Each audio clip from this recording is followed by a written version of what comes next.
Alright boys, it actually happened.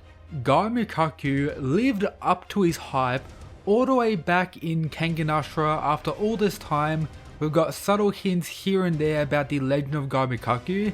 In this chapter, we get to see him fight at his old age, which should be closer to the likes of Metsudo and Kureiro rather than someone like Kuroki.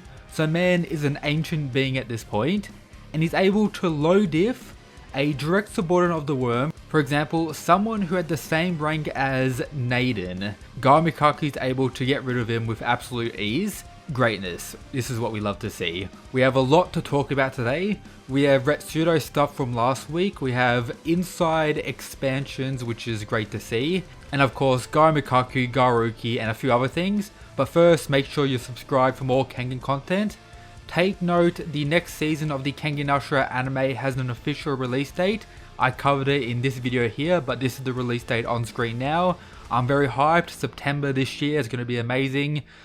Julius vs Waka to start the next season of the anime. I cannot wait. But coming back to the chapters themselves, this is what happened. The direct subordinate known as Ogi had tracked down Guy Mikaku and was planning to kill him. Guy Mikaku of course kills him with absolute ease. Yes, he did tank a direct punch from him and it did result in him coughing out blood. And to say, a white tattoo, he reported directly to the head. No wonder he was so strong. So even though he did tank a direct punch and cough up a little bit of blood, the fight was like 5 seconds long. He's able to tank the blow virtually and then one-shot him. So Guy Mikaku, even now, can just deal with people on this level of power with ease.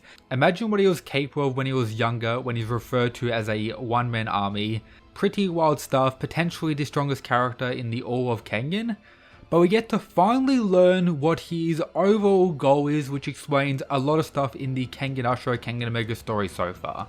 He questions Ogi about who actually sent him here, whether it's the head of the worm or Shen Wulong, the connector, the person who I guess is above the worm, showing straight away that his goal has actually been to take out the connector with the final panel, "I'm gonna kill you, connector." So what does this mean?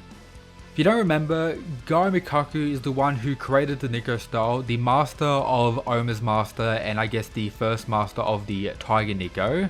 He created the Nico style and trained up all the Nikos due to the goal of uniting the inside. This failed due to the massacre in the forest that resulted in all the Nikos apart from the Tiger Nico and Oma's master to die. Since then, it was believed that Guy Mikaku just disappeared. This of course resulted in the arrival of Garuki, who is confirmed to be a clone of another like Oma. My theory is that they're clones of the connector. The connector seems to be living forever with the use of reincarnation.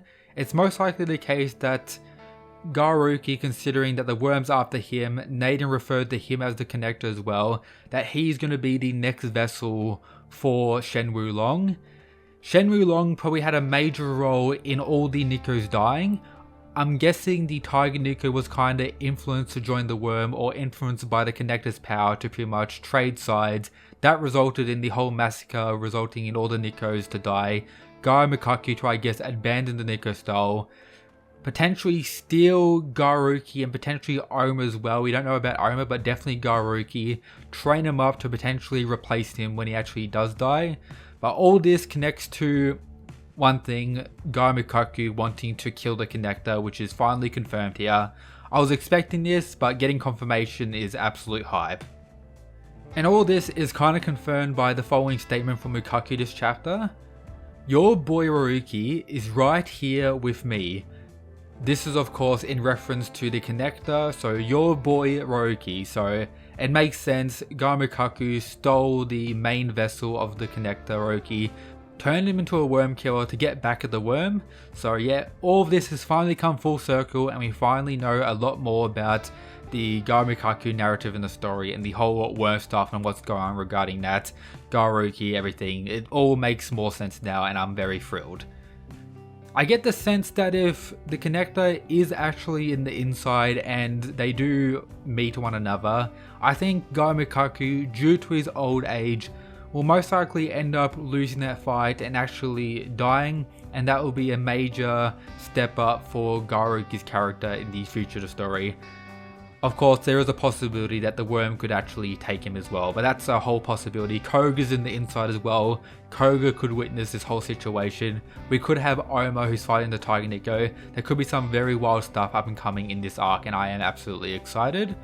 But apart from that, we need to talk about Retsudo in the previous chapter.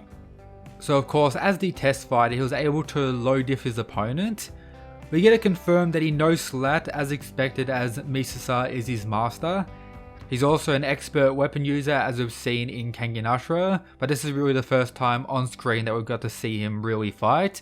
And then we have Oma, who says this: he's just as much of a beast barehanded, so regardless of using weapons or not, Retsudo is top tier. He's just about the only one who can come in between me and Ryan when we're fighting. Does this mean Retsudo is on the same level as Oma and Ryan? Potentially. However, unfortunately, we won't be seeing Retsudo fight in, for example, the up-and-coming Kengan tournaments. This is because his overall goal is to become the new Kengan chairman to, I guess, surpass his father Metsudo. So even though he's very capable of fighting, he isn't going down that path, with him also being quite modest in saying this: give me a break, I'm a jack of all trades and a master of none. I couldn't beat anyone who's mastered fighting barehanded. This is probably him just being modest. I'm guessing he probably could, considering Oma's statement about coming in between him and Ryan. Of course, them two are absolute monsters themselves. So Retsudo finally confirmed as expected to be a top tier, but isn't going to be fighting in any tournaments or anything like that. He's just going to be someone who's very capable of a fighter, who's also in like that management CEO position, which is going to be cool if he was to get challenged by some like goons at some point during the inside as well. So that's going to be pretty hype. But Retsudo, as one of the characters with the most badass design, finally gets more shine. And then the introduction of the new character known as Nameless, who's already been described as an absolute beast in his own regard, but is he truly trustworthy? I'm not too sure about that. I'm expecting him to die during their exploration of the inside, with us also getting this panel that the inside is much larger than we all kind of expected. Like absolutely huge, and there's layers and layers of it underground as well, not just on the surface. So much more stuff to learn about the inside. There's probably some absolute monsters apart from the worm in the inside when it comes to fighters as well. And Guy Mikaku trying to unite all of this, man, was quite bold in the past. I'm guessing he's actually given up on that at this point, but yeah, that's pretty much everything I want to talk about today. Absolute greatness. Stay tuned for more Kengan content. I hope you enjoyed. Check out all the other stuff in the description if you haven't already. And of course, shout out to the mad lads who support the channel via the Patreon. That's it guys. Peace.